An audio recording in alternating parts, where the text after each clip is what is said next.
Igbo bi weke nekwa mu na bike bi na nene mu do dele nwoke udo dele nwa biko na video na nwancho ka play kwalo na ihe akwa video eke hit mana nwa dibia afọ ukwu nke no Okija amara m ihe bi iwu ya this time around no say no challenge na Evangelist Ebuka Obi na obu na Ebuka Obi pụta menwe anointing na afọ ya aka kwu odapụ nwe imana religion na alolu na nya okwetebekwa na ihe bi iwu ya bụ na Evangelist Ebuka Obi na-agba ndị dibia wo n'okwu kalịa n'okwu atụ much n'okwu kalịa anya bụ okwu n'ihe ọ chọọ ka apụta kịta ka ekwuo ya iru na iru o sị ka Ebuka Obi were nọmba ya weta ile nsị ya Chineke nna akwa nwanzali ju afọ sichi anya bịa ka nwa ụmụ mpịampịa ụmụ dibia na nwa jiri Okija na nwa paracetamol onye nke akịta chọrọ trend mana anyway anyị enyela ya aka ka ọ trend ya biko nenekene no kedafia ekehi itafu ukwu challenge otule Evangelist Ebuka Obi na mgbeda nke a na-eme live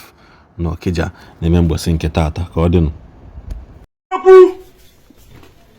n'ọnụ bụ ka ị ga-eji mara ọmụwa bụ eke iti na Okija na-ebu nkata ọgwụ iyi ka iyi udere na-eri ozu na nke ikpeazụ a arụsị aka ọrọ Chukwu ọ bụ nwa bụ eke hiti na-ekwu onye mere ka mgbe ọgwụ ata abụ onye a na-agba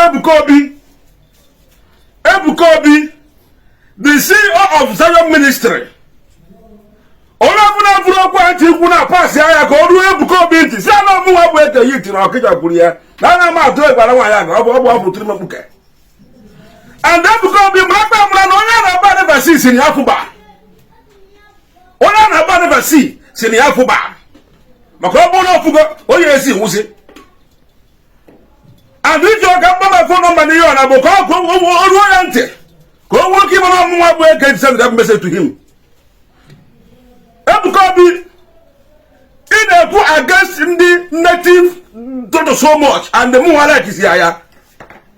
Senior my number go 081 66 92 3844. All my number they have direct.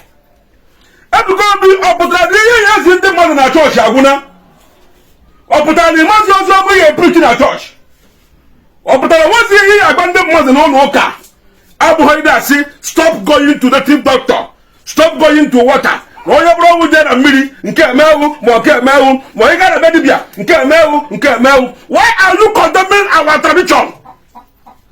Ebuka Obi gịnị ka ị ga-akọndem our tradition? Tupu nkwu okwu a ga-ere uche ka ọ nọrọ Ebuka Obi kwuru na-achọ ibute ọgbachi ikwu na ngọrọ ọbụla ga etikwu ndị okwu.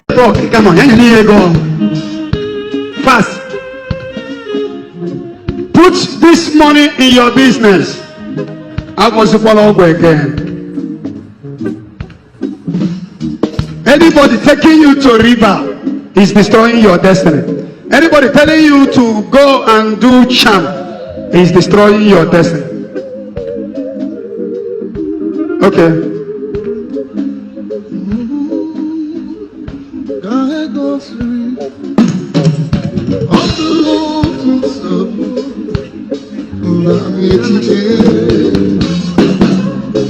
Be giving them, put in your business.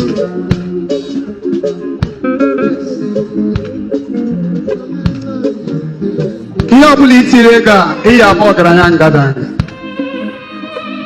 akwụsịkwala ọgwụ again.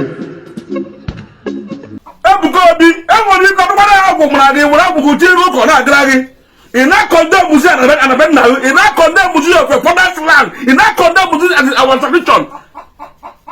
Kedu ihe mere gasị ndị mmadụ agaghị na bebebere titi dọkịta?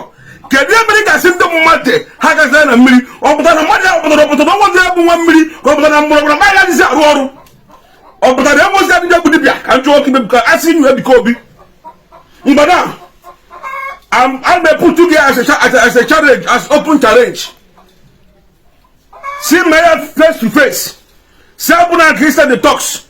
Mobi make also. No see my open challenge. Ebuka Obi. On one field in my eye where you put up. Come on, we can use the field. Messi to a corner field. Ebuka Obi, you will do your non-tell. You will do your power. You will. You better not know who to a prayer warrior. Obona muwa beke iti dana and form of anointing butrum na. From that day I will repent and start going to church. From that day, I will repent and start going to church. Man and anywhere, now to put a room or yoku. Monabody make it a messia, Muma break a hit. Akbawo. Unkudu Mankutu Nana. Ebuka Obi, it help you say your ministry. It be a money every day, Mabu. Kama problem to her. Now, but that bullshit, I do too much. In that club wine, 50 as I went to the business, carry on to the business. Although I am not against that one. I don't against the go to the business. But I am against your speech.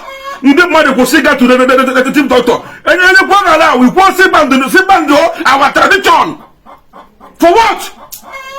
But I didn't go to do that. I think I put it to you. Ebuka Obi, mother that keep me growing your photo. Can this me grow have also? Can no one me grow guy ije? Can all of me grow walk Ebuka Obi? All this the money so photo. Everyone this in around me. Come on, try for keep me go photo. All this the money no be oku. All the dog mwa. Come on, try go keep me go oku. All this the member guy ije. Ebuka Obi. Come on, try on them mwa. Keep on your guy ije. Ebuka Obi, ọbụrụ esiri na onye nwụrụ nkọ bilie break up na uso oje bọtụwarị ka ịkpọta ọnwụ ọnwụ. I am asking you, Ebuka Obi na ị na-agba m tụrụ na ị na-agụ ụlọ ọgwụ ma ihe narị ahụ. Ị na-agba m ihe narị ahụ na ị na-agụ ụlọ ọgwụ.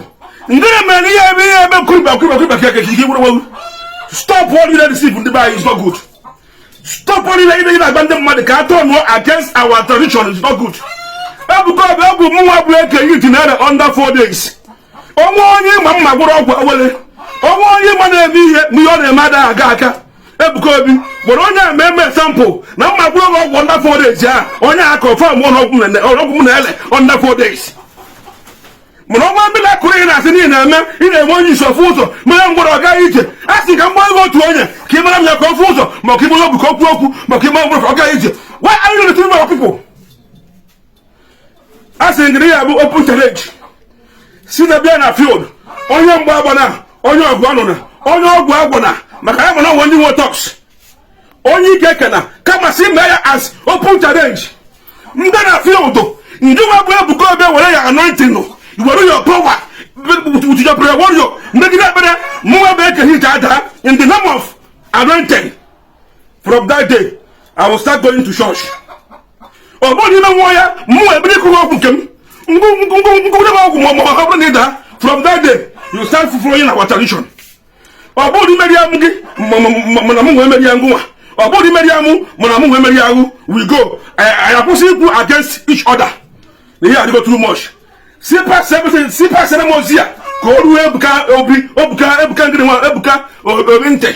The Traditional ministry ka o si arụ ya ruo ha ntị gbe na mosia ya kwụsị ịdị ekwutọ ndị tradition ya kwụsị ịdị ekwu against native doctors.